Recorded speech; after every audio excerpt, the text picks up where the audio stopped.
Hello friend, आपका एक बार फिर से स्वागत है। This is the fourth lesson of first flight book from the diary of Anne Frank. This is the picture which is shown by his children time Anne Frank. Anne Frank before you read Anneliese Mary Annie Frank 12 June 1929 to February March 1945 was a German born Jewish girl who wrote while in hiding with her family and four friends in Amsterdam during the German occupation of her Netherlands in World War II। Annelies Anne, जो कि 12 जून 1929 से फरवरी मार्च 1945 तक रही, वो थी एक Germany में पैदा हुई ज्यूइश गर्ल जिसने अपने बारे में लिखा है छिपते छुपाते अपने परिवार और 4 दोस्तों के साथ एम्स्टर्डम में वर्ल्ड वॉर सेकेंड के टाइम पे नीदरलैंड में रहते हुए। Her family had move to Amsterdam after the Nazis gain power in Germany but trapped when the Nazis occupation extend into the Netherlands. तो उसके परिवार वापस लौट गए एम्स्टर्डम जब नाजियों को ताकत मिली जर्मनी में, लेकिन कुछ समय बाद नाजी का जो विरोध है वो बढ़ गया और वो नीदरलैंड वापस आ गए और ये नाजियों का विरोध नीदरलैंड तक बढ़ गया। As the precaution against the Jewish population increase the family went into the hiding in July 1942 in a hiding room in her father Otto Frank's office building. जैसे जैसे उनका विरोध बढ़ता गया और जो नाजीज की जनता थी या पॉपुलेशन थी वो बढ़ती हुए चली गई, तो इस प्रकार ज्यूस की पॉपुलेशन के लिए विरोध में, तो इस प्रकार से देखते हैं कि वो और उनका परिवार 1942 में उनके पिताजी के ऑफिस में जाकर के छिप गए। आफ्टर 2 years इन हाइडिंग, 2 साल लगभग छिपने के बाद, the group was betrayed and transported to the concentration camp system where Anne died of typhus in Bergen-Belsen within days of her sisters Margot Frank. तो इसमें बताई गई कहानी कि उस ग्रुप को बाद में ढूंढ लिया गया और उसको वापस एक कंसंट्रेशन कैंप में भेज दिया गया, जहाँ पे एनी जो थी वो ख़त्म हो गई थी टाइपस के द्वारा बर्जिन बेल्सन में, और कुछ दिन पहले ही उसकी बहन का भी मार्गोट फ्रैंक का भी निधन हो गया था। Her father Otto the only survivor of the group, उनके पिताजी केवल ओट्टो जो थे फ्रैंक वो ही एकमात्र जीवित व्यक्ति थे। तो return to the Amsterdam after the war ended to find that her diary had been saved, convinced that it was a unique record, he took action to have it published in the English under the name diary of a young girl. तो उसके पिता जो एकमात्र व्यक्ति थे वो लौट करके आए जैसे युद्ध खत्म हुआ तो एम्स्टर्डम वापस आ गए और उन्होंने उस डायरी को ढूंढना शुरू किया रिकॉर्ड के रूप में, जो कि उन्होंने एनी को दी थी और बाद में ये इंग्लिश बुक के नाम से इंग्लिश बुक के में पब्लिश हुई, इंग्लिश में diary of a young girl के नाम से।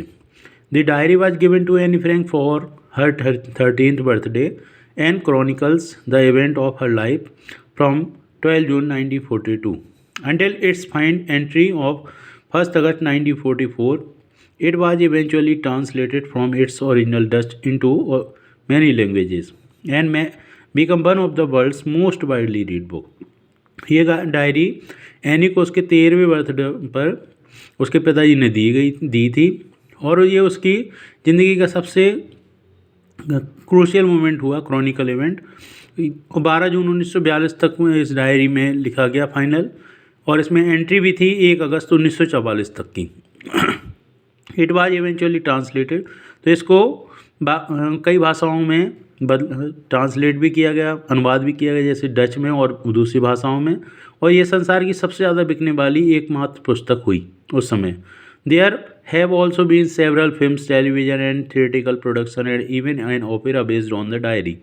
तो इस डायरी पर आधारित बहुत सारी फिल्म, नाटक, उपन्यास, ऑर्केस्ट्रा, टेलीविज़न पे बहुत प्रसारित हुए, थिएटर प्रोडक्शन हुए, और यहाँ तक कि ओपेरा भी वहाँ पर हुए। ओपेरा एक प्रकार का नाटक होता है जिसका रंगमंच पर मंचन किया जाता है। Described as the work of a mature and insightful mind, the diary provides an intimate examination of daily life under the Nazi occupation Anne Frank has become one of the most renowned and discussed of the Holocaust victim. तो इस diary के द्वारा उसर के जीवन की camp के दौरान रहने वाले अनुभवों के बारे में पता चला, और एनी उस समय तक एकमात्र व्यक्ति हो चुकी थी जो इतनी फेमस हुई थी, अभी नया नया नाम जिसने पाया था और इतनी प्रसिद्धि पाई थी, इसकी गवाह थी वो, कि उस उधर पर कैसे जीवन यापन हो रहा था। This is a photo as I would wish myself to look all the time, then I would maybe have a chance to come to Hollywood. ये 10 अक्टूबर 1942 को एनी फ्रैंक ने लिखी हुआ था कि ये मेरी फ़ोटो है और मैं चाहती हूँ कि मैं ऐसे ही दिखूँ सब हर समय, और अगर मुझे मौका मिला तो मैं हॉलीवुड में आऊँगी उस समय तक। Here is some basic difference shown in journal, diary, log and memories. Journal, a book with separate space or pages for each day in which you write down your thoughts, is known as journal. Diary, and feeling or what happened on that day.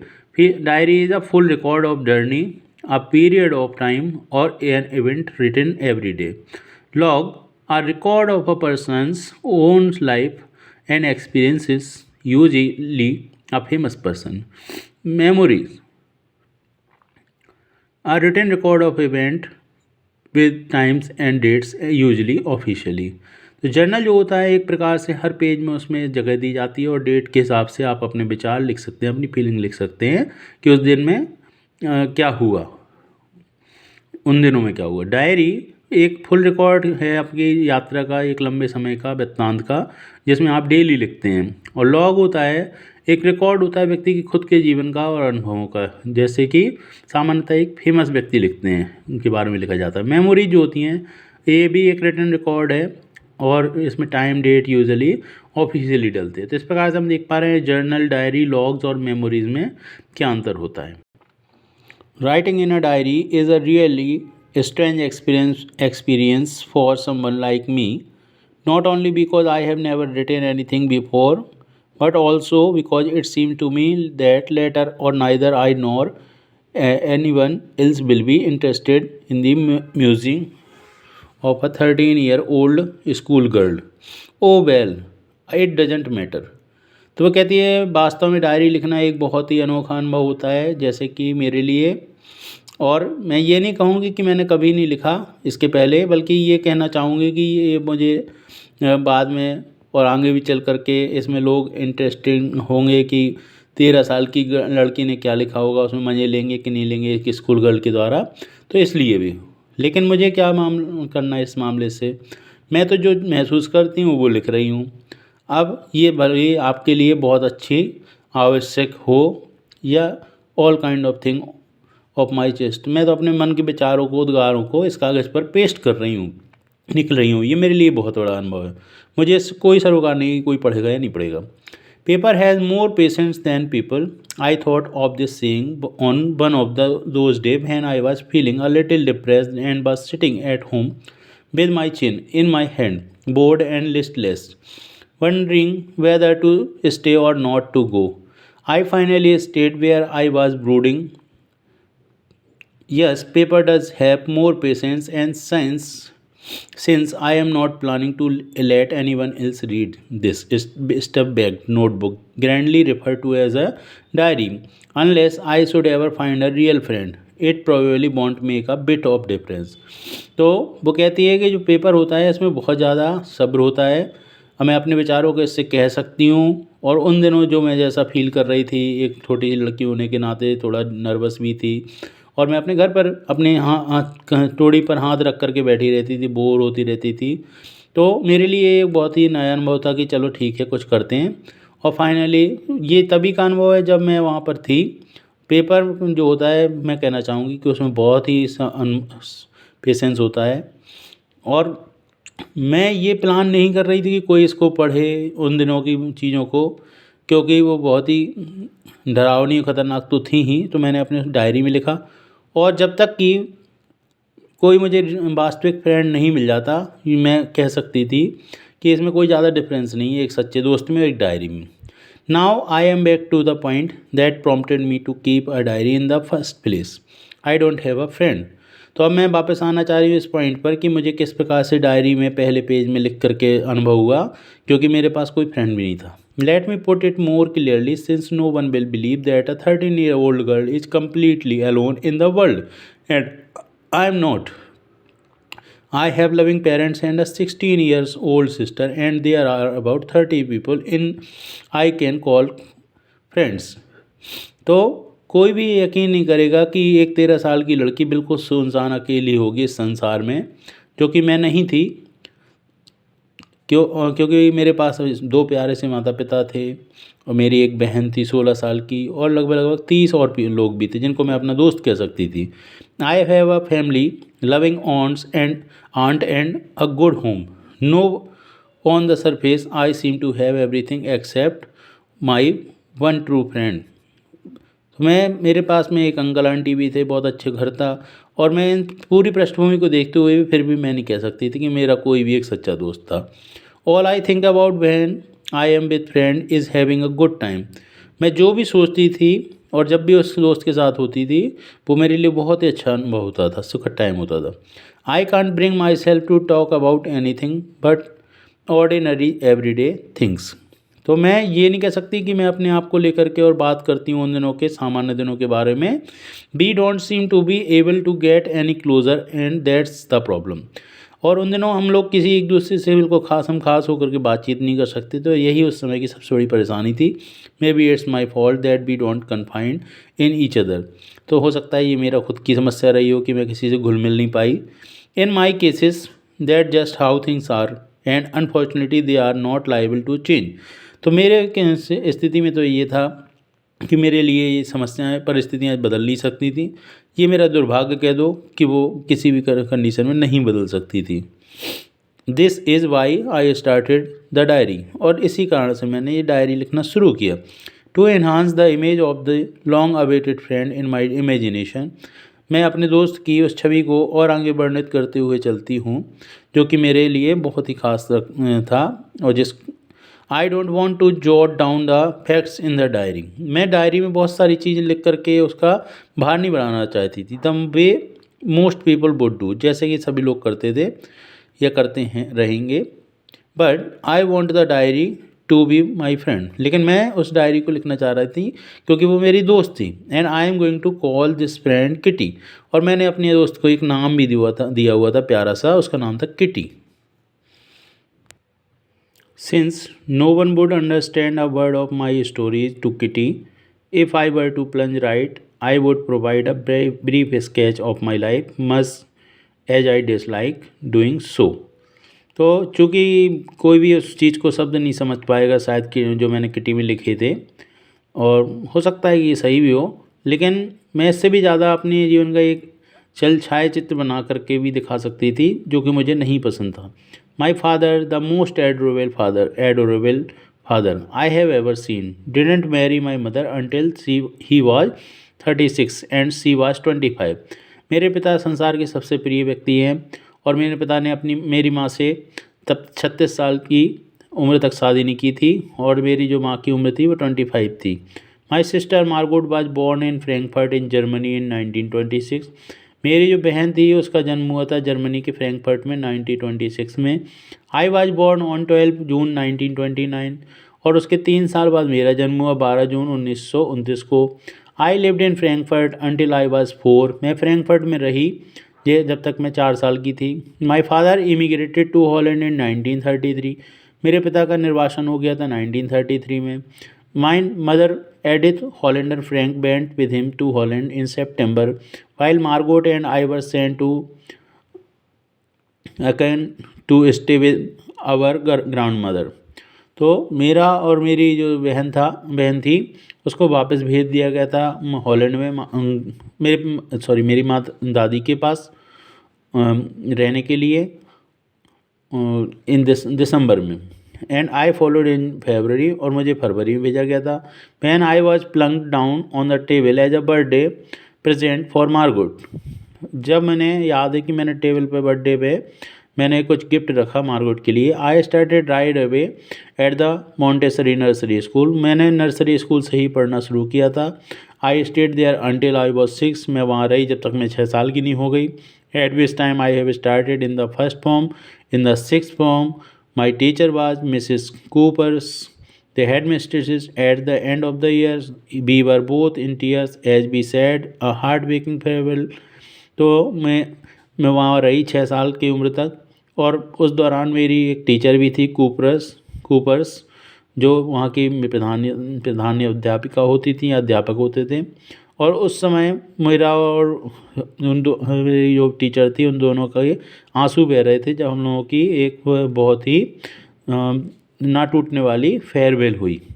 In the summer of 1941 grandma fell ill and to have an operation, so my birthday passed with little cooperation। गर्मियों की बात है 1941 की, जब मेरी दादी का जो थी वो बीमार हो गई और वो ऑपरेशन थिएटर में थी। इसी कारण से मेरा बर्थडे आसानी से निकल गया और कोई सेलिब्रेट नहीं हुआ। ग्रैंड माँ डाइड इन जनवरी 1942। दादी माँ का निधन हो गया जनवरी 1942 में। No one knows how often I think of her and still love her. कोई भी इस चीज़ का अनुमान नहीं लगा सकता कि मैं अपनी दादी को कितना चाहती थी और उनको कितना प्रेम करती थी। This birthday celebration in 1942 was intended to make up for the other. Grandma's candle was lit along with his rest. तो जो मेरा 1942 में जो बर्थडे आया, उस समय मेरा कोई भी इरादा नहीं था, लेकिन ग्रैंड माँ की जो दादी माँ की नाम की अगर मोमबत्ती थी वो मैंने जलाई रखी थी। The four of us are still doing well. हम चारों बहुत अच्छा कर रहे थे। And that brings me to the present date of 20 June 1942। और इसी का परिणाम था कि हम लोग यहाँ तक 20 जून 1942 तक आ गए। And the solemn and dedication of my diary. और ये मेरी डायरी के प्रति मेरा लगाव था और समर्पण था। Dearest Kitty, our entire class is quaking in its boots. The reason of course, is the forthcoming meeting in which the teachers decided who will move up to the next form and who will kept back. Half the class is making beats good GN, and I laugh ourselves silly at the two boys behind us, CN and Jacks, who have stacked their entire holiday saving on their bed from morning to night. It's you are going to pass. No, I am not. Yes, you are. No, I am not. Even G.S. pleading glances and my angry outburst can't calm them down. If you ask me, there are so many dummies that about a quarter of the class should be kept back. But teachers are the most unpredictable creature on this earth. तो हमारी पूरी class जूतों के शोर से, खड़खड़ाहट से हल्ला मचा रही थी, क्योंकि सभी को पता था कि जो मीटिंग होने वाली है उसमें हम लोगों का रिजल्ट डिसाइड होना है टीचर के द्वारा, और कौन अगली कक्षा में जाएगा, कौन पिछली कक्षा में रहेगा, ये सारी चीज़ें डिसाइड होनी है। जो GN हैं और मैं थी, दोनों हंस रहे थे और हम लोग कह रहे थे कि हम लोग कितने मूर्ख हैं, और हमारे पीछे जो बच्चे बैठे हुए हैं, 2 लड़के CN एंड जैक्स, वो भी कितने मतलब मूर्ख हैं, या मतलब दिन भर उनका गुजर गया है केवल यही शर्त लगाने में कि तुम पास नहीं होगे या तुम पास हो जाओगे। वो कह रहा था कि तुम पास होने वाले हो, मैं कह रहा था नहीं, फिर वो कहता हाँ तुम होने वाले हो, फिर भी वो कहती मैं कहता नहीं। तो इस प्रकार से वो अपना जनरल नॉलेज यूज कर रहे थे और एक दूसरे को मतलब खुश करने की कोशिश कर रहे थे, और मुझे बहुत गुस्सा आ रहा था, और मेरे गुस्से को देख करके वो लोग शांत हो गए। इफ़ यू आस्क मी, यदि आप मुझसे पूछोगे, तो वहाँ पे बहुत सारी डमी थी जो कि अगले मतलब क्वार्टर तक पास नहीं होने वाले थे, किसी क्लास में वापस नहीं आने वाले थे। But teacher are the most unpredictable creature. लेकिन इस पृथ्वी में, संसार में टीचर ही एकमात्र प्राणी है जिसको अनुमान नहीं लगाया जा सकता। आई am not so worried about my girlfriends and my self. मैं अपने ना तो अपनी जो मेरी महिला मित्र थी, साथी थी, उनके लिए चिंतित थी और ना ही अपने लिए। We will make it. हमें अनुमान था कि हम लोग कर लेंगे पास। The only subject I am not sure about is math. तो एकमात्र जो विषय था जिसमें हमें संशय था वो थी math. Anyone, all we can do is wait until then we keep telling each other not to lose heart. तो हम में से कोई भी तैयार नहीं था उस सब्जेक्ट के लिए, रिजल्ट के लिए, लेकिन फिर भी हमने ये कहा था कि किसी को हिम्मत नहीं हारना और चिंता नहीं करो, देखेंगे। I get along pretty well with my all teacher. There are 9 of them, 7 men and 2 women। तो मैं भी बहुत टीचर्स के साथ बहुत सुंदर लग रही थी। हम 9 लोगों में से 7 पुरुष थे और 2 महिलाएं। Mrs Keesing the old fogey who teaches math was annoyed with me for ages because I talk too much.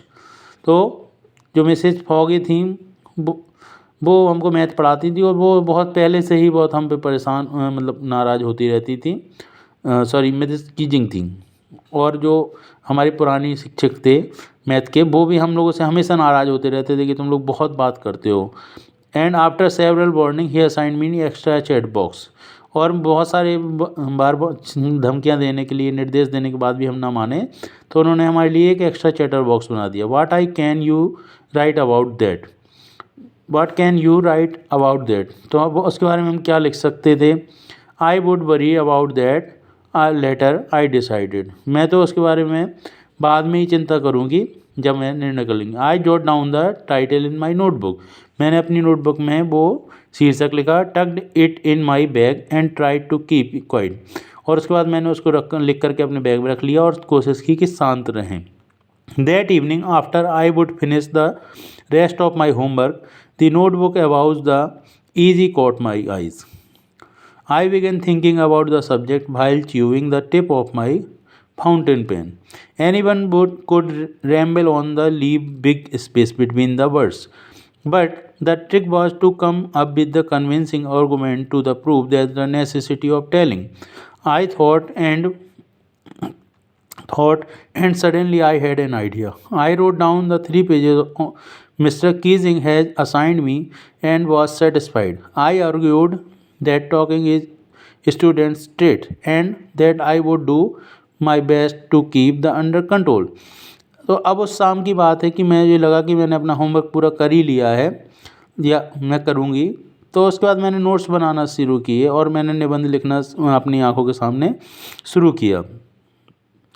और जैसे ही मैंने सोचा सब्जेक्ट के बारे में, तो उस समय मैं अपने फाउंटेन पेन की टिप को चबा रही थी। और ये कोई भी कर सकता है, हो सकता है उसी दौरान किसी को कुछ अंतर पड़े।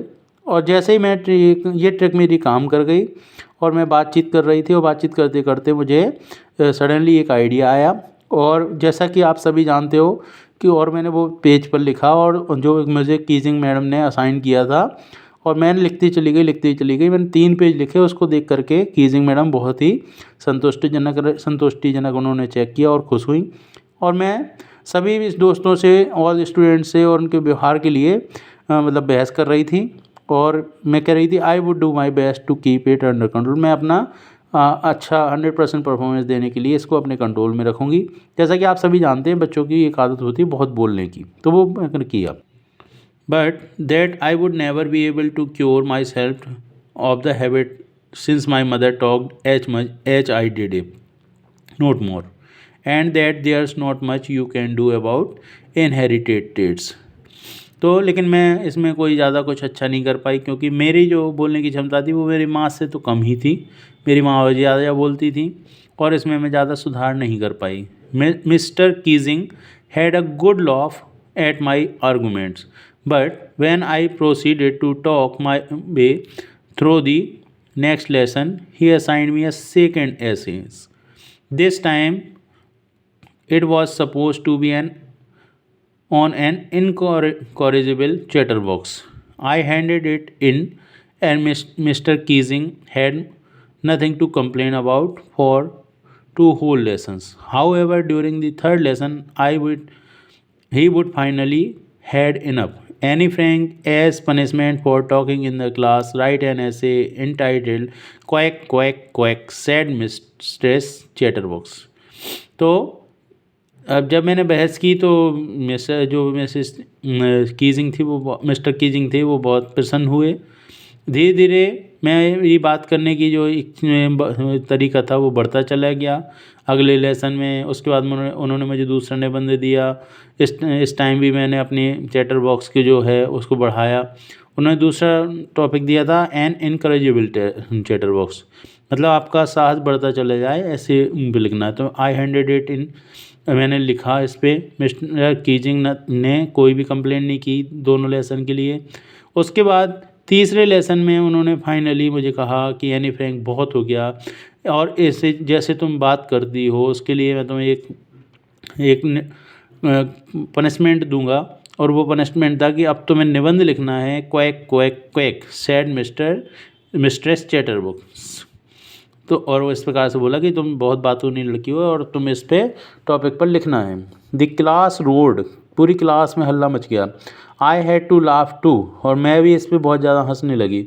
दो I nearly exhausted my integrity on the topic of the chatter boxes, और मुझे लग रहा था कि मेरी पूरी क्षमताएं इन चीज़ों पे पहले ही ख़त्म हो चुकी है। It was time to come up with the some else something original. अब मुझे लग रहा था कि अब मैंने बहुत बनावटी लिख लिया, अब मुझे कुछ अच्छा ओरिजिनल लिखना पड़ेगा। My friend Sanne, who is good at poetry, offered to help me write an essay from beginning to end in verse and I jumped for joy। तो मेरा एक दोस्त जो था सैने, उसने मेरी मदद करने की चाहा क्योंकि वो बहुत अच्छा था पोइट्री लिखने में, और जैसे ही उसने मेरे साइड मदद का हाथ बढ़ाया तो मैं तो भैया खुशी से नाच उठी। Mr Keesing was trying to play a joke on me with this ridiculous subject, but I would make sure the joke was on him। तो मेरे जो टीचर थे मिस्टर कीजिंग, उन्होंने इस प्रकार का शीर्षक दे करके मेरा मजाक उड़ाना चाहा था कि ये इस पे क्या लिखेंगे इस बेहुदा बाहियात सब्जेक्ट पर, शीर्षक पर। लेकिन मैंने निश्चय किया कि मैं लिखूंगी और उनका जोक बना दूंगी। I finished my poem and it was beautiful. मैंने अपनी पोएम लिख करके दिखाई और वो बहुत ही सुंदर थी। It was about a mother duck and a father swan. ये थी एक माँ बतख और एक हंस पिता के बारे में। 3 baby duckling who were bitten to death by the father because they quacked too much. तो वो 3 बच्चे थे जो बेबी डक थे, और उनको करीब करीब मारा गया था उनके पिताजी के द्वारा बार बार शोर मचाने के लिए। Luckily mister Keesing took the joke the right way. और भाग्य से मेरे जो टीचर थे कीजिंग, उन्होंने उस जोक को सही दिशा में समझा। ही रीड द, और उन्होंने उसको पढ़ा। He read the poem to the class adding his own comments and the several other classes as well. तो उन्होंने उस पोएम को मेरी क्लास में भी पढ़ा और उसके बाद अपने बहुत सारे कमेंट्स मतलब सुझाव ऐड करते हुए दूसरी क्लासों में भी पढ़ा। Since then I have been allowed to talk and have been assigned my any extra homework. तो उसके बाद से मुझे बात करना भी अलाउ हो गया था और दूसरे बहुत सारे असाइनमेंट दिए गए थे होमवर्क के रूप में। On the contrary Mr Keesing's always making jokes these days. तो उस दिन के बाद से लेकर के और मिस्टर कीजिंग का हमेशा कुछ ना कुछ मजाक चलता रहता था आज तक। योर्स एने, जो तुम्हारी एने, extracted from the diary of a young girl with slight adaptation. तो ये निकाला गया उद्धरण diary of a young girl के उद्धरण में से, और ये बहुत ही उसमें से एक अच्छा उदाहरण दिया गया है। धन्यवाद।